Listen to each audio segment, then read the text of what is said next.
artiste. Nous vous raconterons l'histoire d'Hélène et nous vous dirons ce qu'elle devient. Gratien Tonat a été un grand champion. Il a tout connu, la gloire, la grande... Son épingle du jeu, puisqu'elle est devenue un véritable phénomène de société. Il n'y avait qu'émeute et hystérie autour d'elle, et pourtant son histoire est fantastique. Elle démarre au Mans, où, écoutez bien, elle faisait la vaisselle pour les artistes bénévolement, pas les artistes, elle, qui venaient chanter au Mans. Elle est devenue standardiste après AB Productions pour devenir la star que vous connaissez tous, la saga d'Hélène racontée par Christophe Pietri.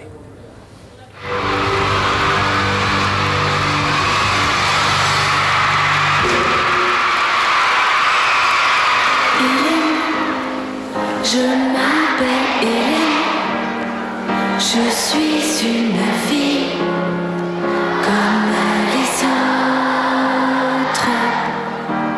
Hélène. Souvenez-vous, c'était en 1993. Une star est née, son nom, Hélène. Hélène, vous l'avez peut-être oublié, mais ce fut une folie qui déferla 4 années de suite sur toute la France.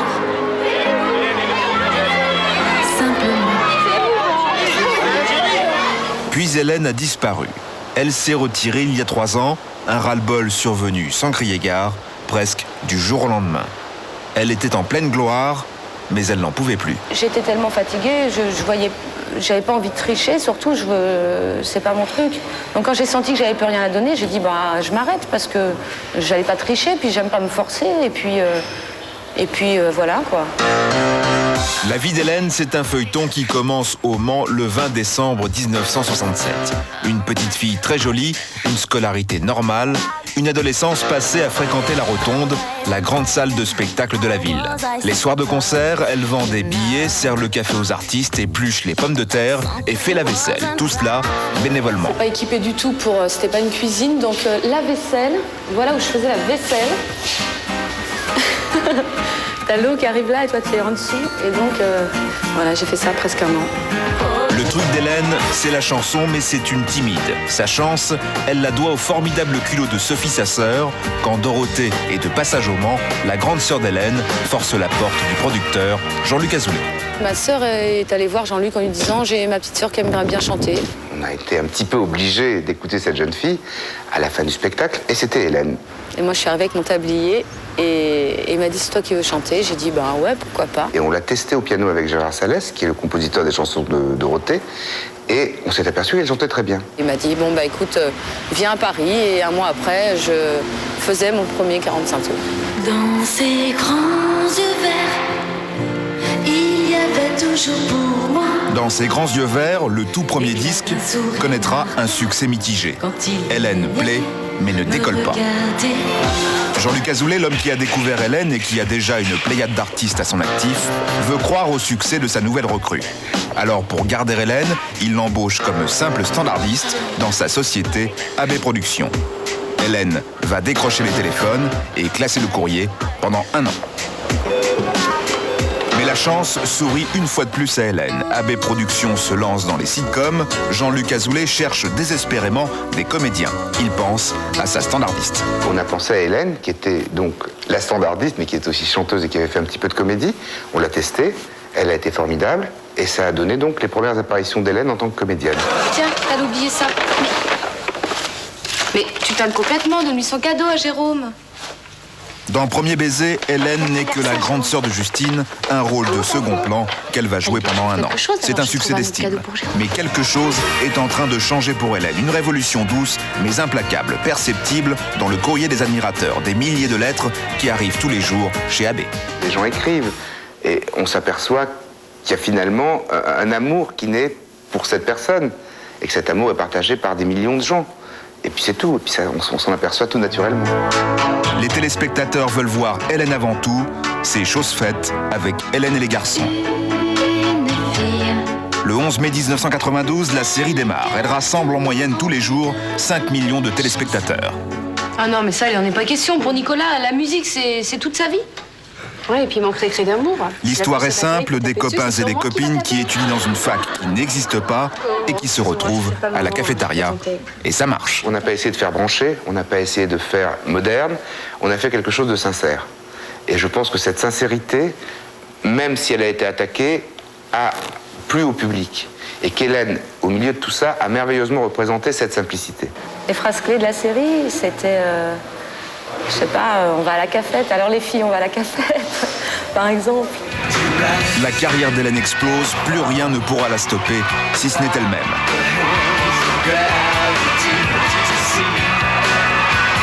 Hélène est partout sur les plateaux de télévision, dans les magazines. Elle enchaîne tournage sur tournage. Elle ne peut plus faire un pas dans la rue.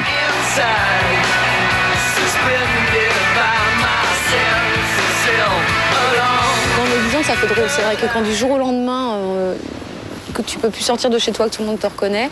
Au début, j'étais peut-être un peu parano. Je regardais mes chaussures. J'ai essayé de me cacher. Et puis maintenant, je vis très bien. Et enfin, j'ai réussi à gérer ça, quoi. Què t'han semblat a tu? Bastant simpàtics. I n'hi ha un que està molt bo. Le succès est tel qu'Hélène se vend partout à l'étranger. L'Ernest? Hélène, Hélène, la petite standardiste des débuts, peut à présent se lancer dans sa vraie passion, la musique. Elle remplit d'abord le Zénith. les autres. Hélène, Puis Bercy, 12 000 fans tous les soirs, 7 jours d'affilée, à guichet fermé. Personne n'a fait mieux. un jour ou l'autre. Quand Chaque concert est une folie qui frise souvent l'émeute.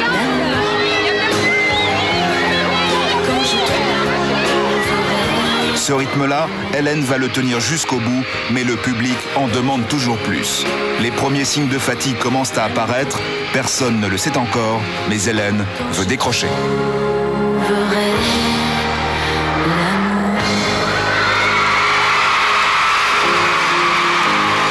Moi, j'ai arrêté, tout arrêté du jour au lendemain, parce que moi, je suis un peu comme ça. C'est-à-dire que j'étais déjà extrêmement fatiguée et j'avais tout donné. En fait, j'avais plus rien à donner. Et elle m'a dit, quand j'arrive au studio, je m'ennuie. J'ai plus envie de tourner. Donc ça voulait dire qu'il fallait qu'elle s'arrête de tourner, puisque elle avait franchi une étape et elle n'avait plus de plaisir à faire son métier. Hélène a gagné beaucoup d'argent, elle peut donc aujourd'hui en profiter. Elle voyage incognito, cette fois c'est New York. Elle a digéré son incroyable aventure.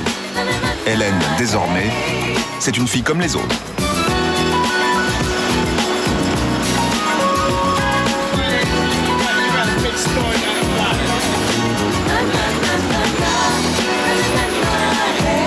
Maintenant, je vis normalement, quoi. Disons qu'à l'époque, je vivais moins normalement, j'avais moins le temps de vivre.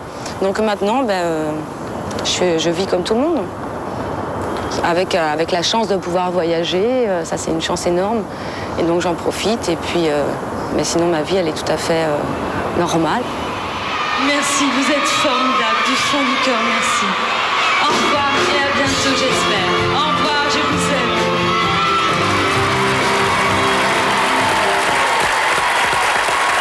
La fantastique histoire d'Hélène. Dans quelques instants, une autre histoire. Comment vous expliquez, Elie, qu'il puisse y avoir un tel phénomène de popularité comme ça? C'est le fait d'avoir été standardiste. Oui, c'est vrai. Non, mais c'est C'est vrai, tous les gens qui l'ont appelé qui ensuite ont acheté ses ça, disques. c'est uniquement ça. Hein. À mon avis, c'est parce qu'il y a des gens qui t'appellent quand tu es au téléphone. Oui. Donc ces gens-là se souviennent que tu as été gentil. Et c'est comme ça que ça s'organise. Bizarrement, on essaie d'étudier le phénomène. Moi, c'est disons, ce que je peux apporter comme explication, hein, si tu En tout préfères. cas, c'est un éclaircissement qui ne... Ah, je pense, oui, je pense. Merci. On va quand même lui demander, Elie. On accueille Hélène.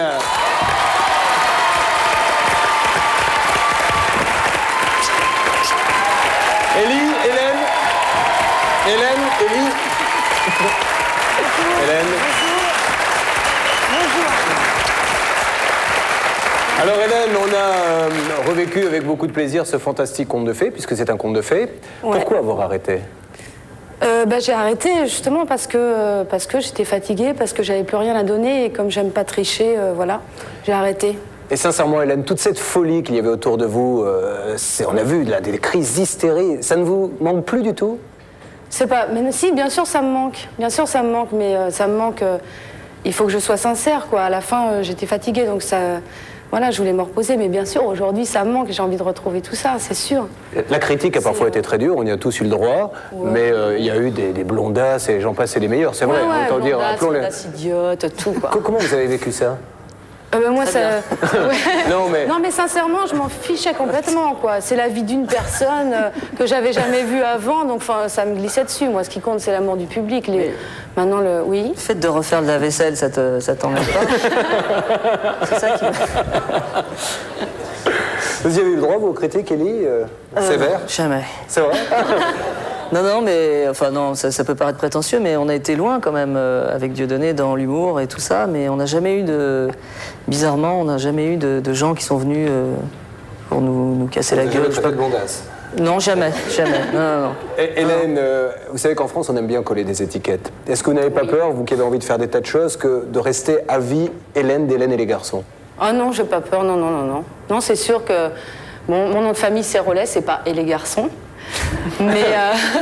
Mais sinon, oui, non, j'ai pas peur de ça. Non, je vais faire plein d'autres choses et puis ça va passer. C'est quoi l'avenir pour Hélène Rollès? Là, je suis en train de faire un nouvel album et puis je vais sûrement refaire de la télévision parce que ça me manque aussi. Tout me manque maintenant. Hélène, vous savez qu'il y a quelqu'un qui essaie de reprendre votre flambeau quand même, vous savez? Oui. Mais encore? Mais encore, c'est une personne qui aujourd'hui anime une émission chaque semaine sur TF1. Du moment que ça aille vite, finissons-en. Voilà, on les regarde, allons-y. Aïe, aïe, aïe. Ah, la honte. Ah oui. Qu'est-ce que c'est ça? C'est pour nous? On est planté sur toi? Qui ça? Bah, les paparazzis. Non, c'est pas vrai, ça recommence, attends-moi là. Oh, s'il vous plaît. Oh, viens ici. Dégonflé, là. C'est pour nous. Qu'est-ce qu'on fait? On monte dans la bagnole, on va essayer de le coincer dans la rue.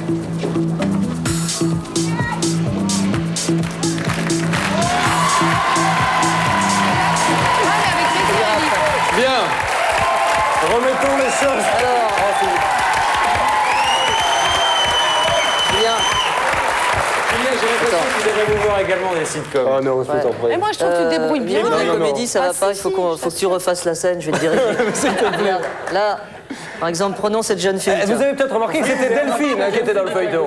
Alors voilà, t'es là, Ouais. il y a une voiture là, non parce que maintenant je réalise des pubs, alors, je suis réalisateur.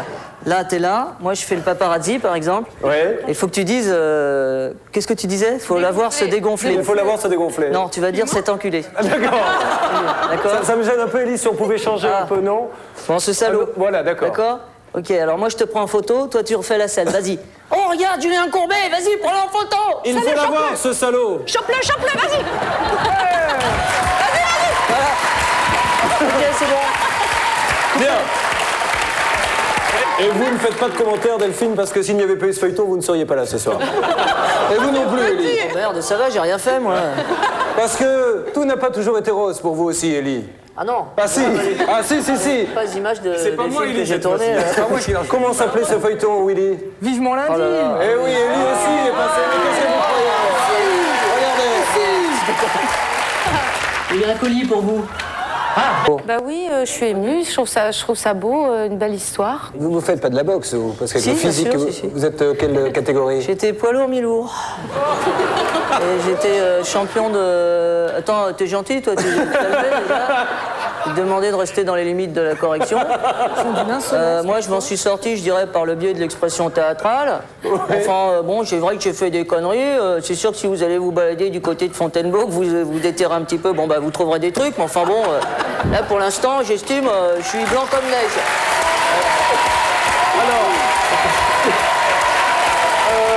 Pour rester dans les limites de la correction, Tout à fait, ouais. Willy, justement, les catégories, c'est quoi? Quel est votre poids, Élie? À peu près. Hein. 60 kilos, hein, et je t'emmerde. Alors, Vas-y, 60 kilos, 60 kilos, vous êtes super léger. Non, non, je ne suis pas super léger. Alors, vous êtes super. Je suis lourd. Vous êtes lourd, vous êtes vraiment Vous êtes super lourd, en Vous êtes fait. super lourd. Alors, en fait, Parce que il y a- les catégories, on n'y comprend Voilà, on n'y rien. comprend rien parce qu'il y a 12 catégories de poids. Donc, je ne vais pas vous parler des 12, sinon on va y passer 2 heures, mais je vais simplement me concentrer sur 3 d'entre elles et vous parler tout d'abord de Xavier. Alors, Xavier, il est catégorie mi-moyen. Je vous le présente avec des photos. Voici Xavier qui arrive donc en photo. Voilà. Alors, Xavier, il est là, donc poids Ça nous mi-moyen. permet de faire la comparaison. La comparaison entre un sportif et un... Que vous avez fait du plaisir à venir nous retrouver, comme on en a pris à prendre de vos nouvelles, et à bientôt à la télé, sur oui, scène. bien sûr, je suis toute contente de revenir et de les retrouver et de vous retrouver. Mesdames et messieurs, Hélène Rollès. Dans quelques instants, La suite de succès avec entre autres